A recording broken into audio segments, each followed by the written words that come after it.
نبی پاک نے فرمایا ہے تو اچھا پر تہجد میں نہیں اٹھتا، نفل نہیں پڑھتا۔ او میری ملت کے جوانوں، مزہ نہیں آ جاتا جب ساری دنیا سوئی ہو، ساری دنیا، اور بستر بھی گرم ہو اور نیند بھی پورا غلبہ کر رہی ہو، اور اچانک گھنٹی بجے دماغ میں، آنکھ کھلے، گھڑی پہ نظر پڑے، 3:30 4 بجے کا پیغام گھڑی بتائے، اور کوئی چڑھتی جوانی والا اٹھ کے وضو کرے، اور جب وہ مصلی کھول کے بچھائے تو مدینے والے محبوب کہتے ہیں کہ ہر نماز پہ رب ثواب دیتا ہے، اور جو اٹھ کے تہجد کی نماز پڑھے اسے دیکھ کے تو رب مسکراتا ہے۔ لیکن سیدہ طیبہ طاہرہ حضرت عائشہ صدیقہ رضی اللہ تعالیٰ عنہ فرماتی ہیں سارا دن تبلیغ کرتے، ہر غلام کے دکھ سنتے، گھر میں آتے تو اپنے گھر والوں کا خیال کرتے، کام میں ہمارا ہاتھ بٹاتے، قربان جاؤں، کہتی ہیں زمانہ سارا سو جاتا لیکن آمنہ کے لال مصلی بچھا لیتے۔ دنیا سو گئی، ساری سب سو گئے، جو خدام تھے، وہ جو غلام تھے، وہ سو گئے۔ صحیح مسلم نے لفظ ملیں گے، سیدہ پاک فرماتی ہیں او میرے نبی کے غلاموں، میں نے یہ رنگ بھی دیکھا ہے کہ حضور نے اتنا کھڑے رہے، اتنا قیام کیا کہ مقدس پیروں میں ورم آ گئے، سوج گئے پیر، اتنے بڑے۔ دل پہ ہاتھ رکھ کے نہیں بتا سکتا کہ میرے کبھی نماز میں پیر سوج گئے، کوئی نہیں بتا سکتا۔ بچوں کی روٹی کماتے تھک گئے، بات الگ ہے، ہم سیر کرنے گئے تو تھک گئے، بات الگ ہے، لیکن عبادت میں یہ بھی تو مسلم شریف ہے نا، یہ بھی تو دین ہے نا، یہ بھی تو حضور کی سنت ہے، یہ بھی تو وہ چیز ہے جو کریم کی آنکھوں کی ٹھنڈک ہے۔ سیدہ فرماتی ہیں پیروں میں ورم آ گئے، اور ساری رات ہی حضور نے نماز پڑھی اور ایک ہی آیت بار بار دہرائی۔ مسجد نبوی میں بلال حبشی نے فجر کی اذان دے دی اور حضور ابھی مصلی پہ تھے، کریم فارغ ہوئے، میں نے عرض کی یا رسول اللہ صلی اللہ علیہ وسلم، آپ کے تو صدقے اللہ اگلے پچھلوں کے گناہ معاف کرے گا، تو آپ اتنی آہوزاری کیوں فرماتے ہیں؟ آپ تو شفیع ہیں، آپ تو انبیاء کے امام ہیں۔ تو حضور نے فرمایا عائشہ تم نے گنوایا ہے نا میرے اللہ کی مجھ پر کتنی رحمت ہے، افلا اکون عبدا شکورا، فرمایا اگر اس نے اتنی نعمتیں دی ہیں تو کیا میں اس کا شکر گزار بندہ نہ بنوں؟ میں شکر گزار بندہ نہ بنوں اس کا؟ پھر اگر اتنی نعمتیں اس نے دی ہیں، مجھے اتنا نوازا ہے، تو پھر میں اس کے سامنے سجدے نہ کروں؟ او میرے بھائی، بڑے قابل فخر لوگ ہیں ہم کہ ہم نبی پاک کے غلام ہیں، ہم قابل فخر ہیں کہ نبی کریم کے غلام ہیں۔ کیا کبھی اس غلامی کے شکرانے میں بھی 2 نفل پڑھے کہ یا اللہ تیرا شکر ہے تو نے ہمیں حضور کا غلام بنایا ہے؟ یاد رکھیں کہ اپنی روحانی زندگی کو آباد کریں، استغفار پڑھیں، تسبیحات کریں۔ حضرت عبداللہ ابن عمر رضی اللہ تعالیٰ عنہ حضرت عمر کے صاحبزادے، مکہ مکرمہ میں ان کی قبر ہے۔ حضرت عبداللہ ابن عمر کو نبی پاک نے فرمایا تھا راجل صالح، یہ نیک بندہ ہے، یہ متقی آدمی۔ حضرت عبداللہ ابن عمر رضی اللہ تعالیٰ عنہ سیدنا فاروق اعظم رضی اللہ تعالیٰ عنہ کے صاحبزادے ہیں، اور ان کی ہمشیرہ سیدہ حفصہ رضی اللہ تعالیٰ عنہ حضور کی زوجہ محترمہ۔ ایک دن اپنی ہمشیرہ سے کہنے لگے کہ نبی کریم صلی اللہ تعالیٰ علیہ وسلم گھر میں آئے نا، اور اگر حضور غم امت میں پریشان نہ ہوں، طبیعت کو حشاش بشاش دیکھو، تو ذرا پوچھنا تو صحیح حضور کا میرے بارے میں کیا خیال ہے، پوچھنا تو صحیح کہ کریم کی بارگاہ میں میرا کیا مقام ہے، میرے بارے میں حضور کیا فرماتے ہیں۔ اب بہن کو کام بتائے، اور بتائے بھی بھائی، اور پھر بہن وہ کام نہ کرے، یہ تاریخ میں ہوتا نہیں۔ حضرت عمر فاروق رضی اللہ تعالیٰ عنہ کی صاحبزادی ام المومنین رضی اللہ تعالیٰ عنہ فرماتی ہیں کہ میں تو بس منتظر تھی، انہوں نے تو کہا تھا نا کہ اگر تم حشاش بشاش دیکھو تو بات کرنا، لیکن حضور تشریف لائے، میری باری تھی، میرے گھر تشریف لائے، کھانا پیش کیا تو فوراً میں نے عرض کی حضور ایک بات پوچھنی تھی۔ تو حضور نے فرمایا پوچھئے۔ میں نے عرض کی حضور میرے بھائی عبداللہ ابن عمر کے بارے میں آپ کا کیا خیال ہے؟ نوجوانوں میری بات پہ غور کرنا، میرے بھائی کے بارے میں آپ کا کیا خیال ہے؟ تو نبی کریم صلی اللہ تعالی علیہ وآلہ وسلم نے میری طرف دیکھا اور پھر حضور زیر لب تھوڑا مسکرائے. اور بریلی کے امام کہتے ہیں کہ حضور مسکرا دیتے تھے نا تو جو بڑا دکھی ہوتا تھا وہ بھی ہنس پڑتا تھا.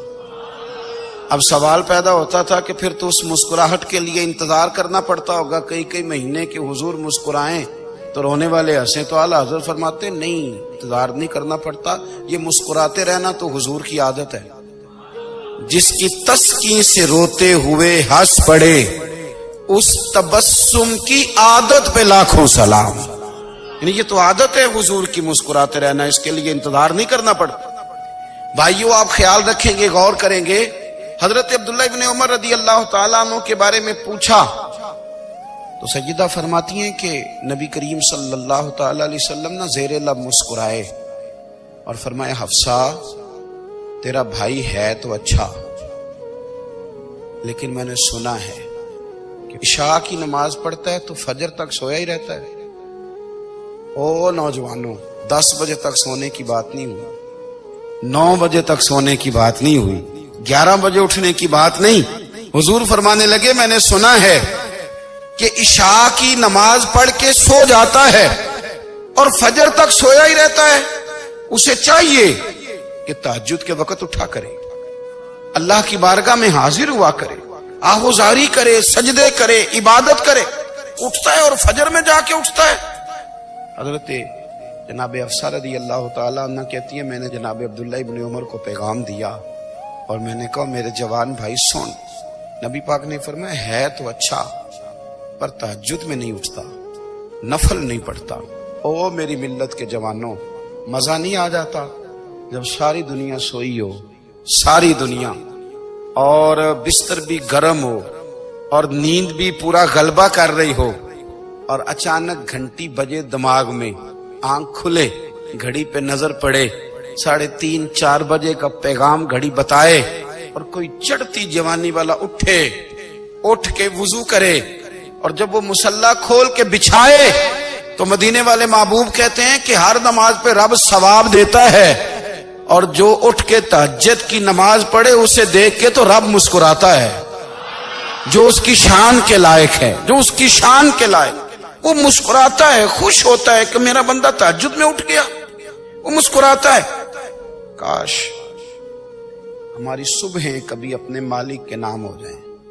کاش کے صبح. حضرت ابو الحسن رحمت اللہ تعالی علیہ حضرت معاذ ابن جبل رضی اللہ تعالیٰ عنہ کے پاس بیٹھا کرتے تھے. فرماتے ہیں ان سے جو پیار بڑھا تو پھر میرا مصلی سے بھی بڑھ گیا. تابعی ہیں.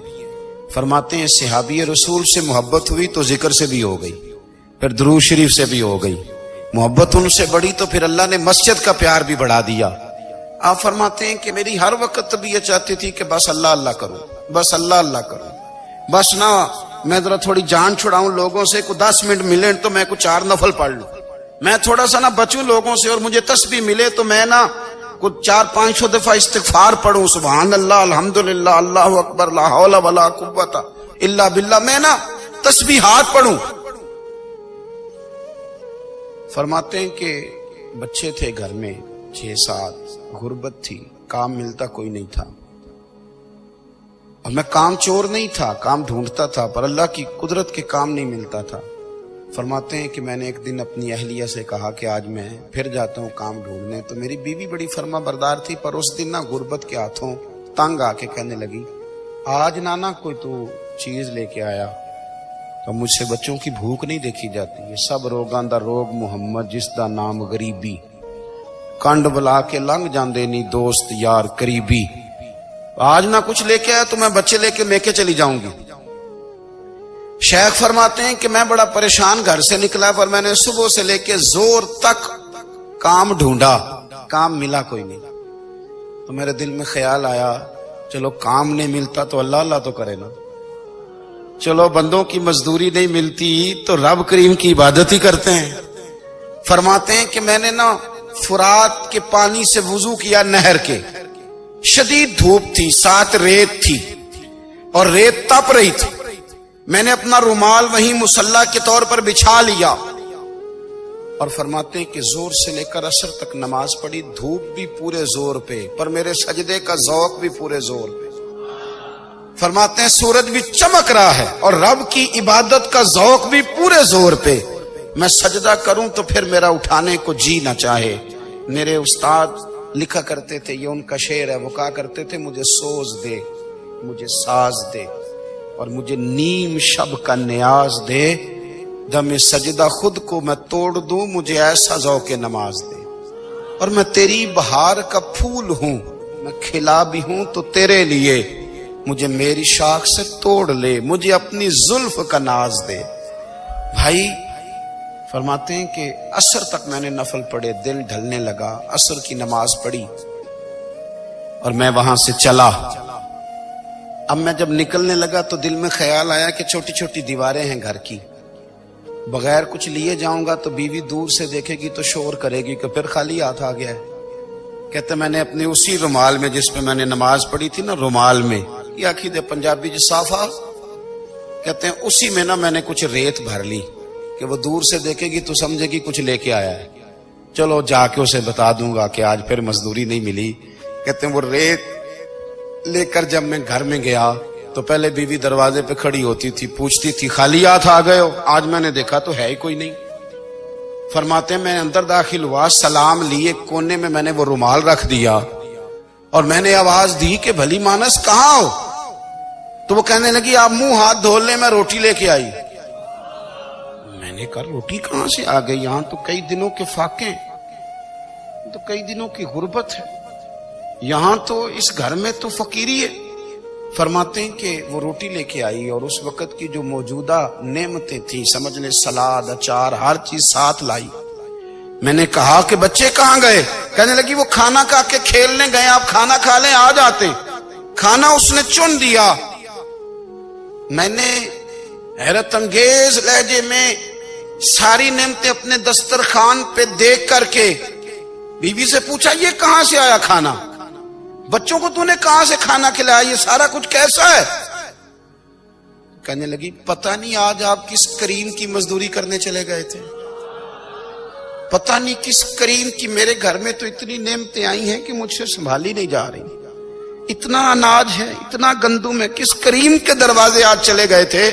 یہ کہتے کہتے وہ اٹھی اور اٹھ کر کے کہنے لگی پہلے ہی بڑا کچھ آیا تھا، اب کیا لے آئے ہو؟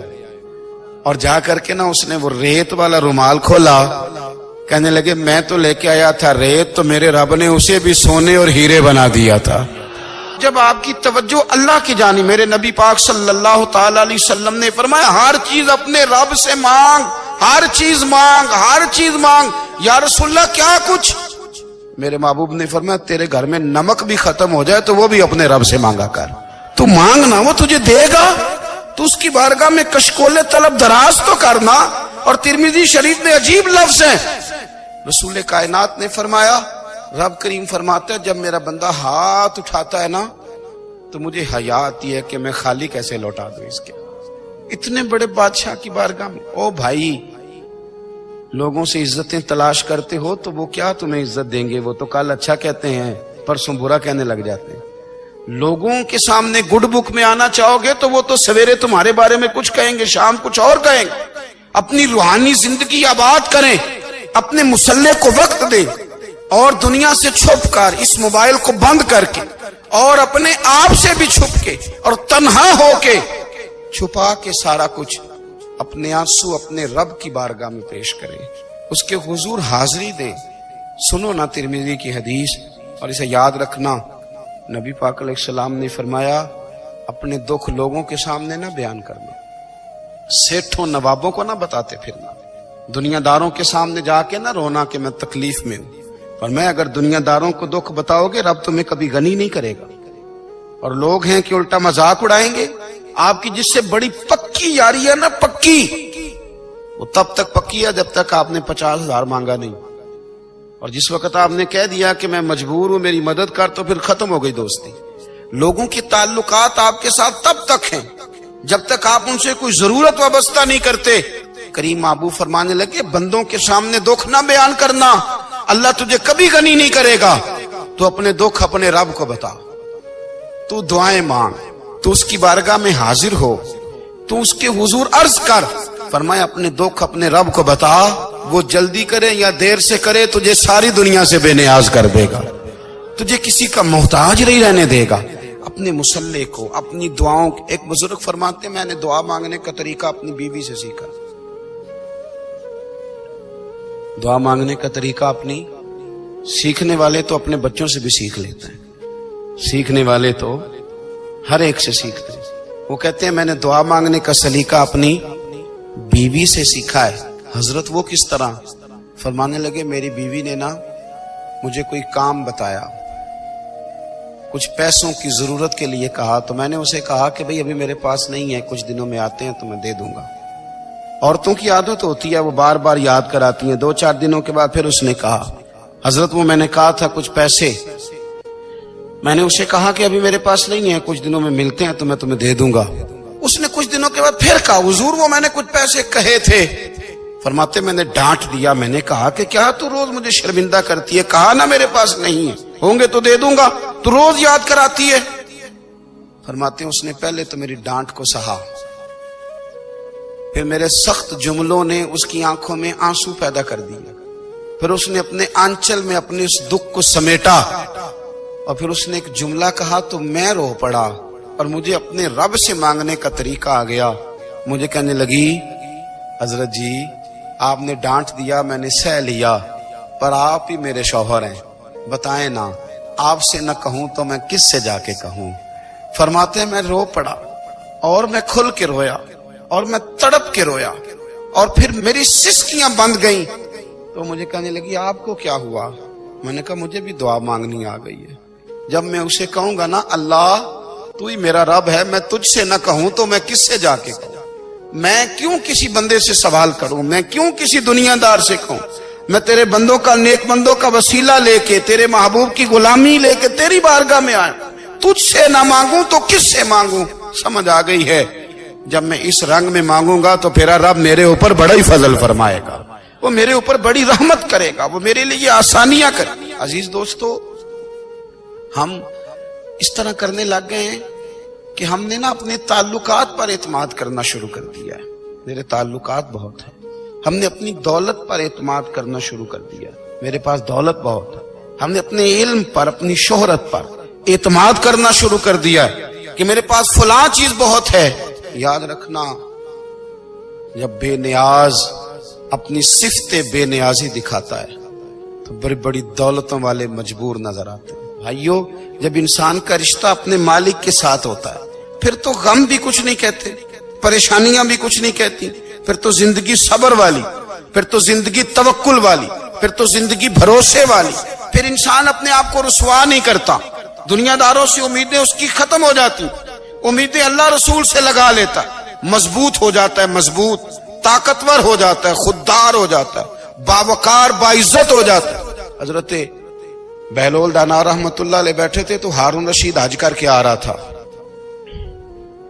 تو رستے میں حضرت شیخ سے ملاقات ہو گئی، تو السلام علیکم کے بعد کہنے لگا حضور کوئی حکم ہو تو بتائیے گا۔ تو حضرت بہلول دانا فرمانے لگے تیرا رب کون ہے؟ اس نے کہا اللہ۔ تو فرمایا میرا کون ہے؟ کہا اللہ۔ فرمانے لگے تو بڑا ہی بیوقوف ہے، کیا تو یہ سمجھتا ہے کہ رب ہارون رشید کو تو دے گا اور بہلول دانا کو بھول جائے گا؟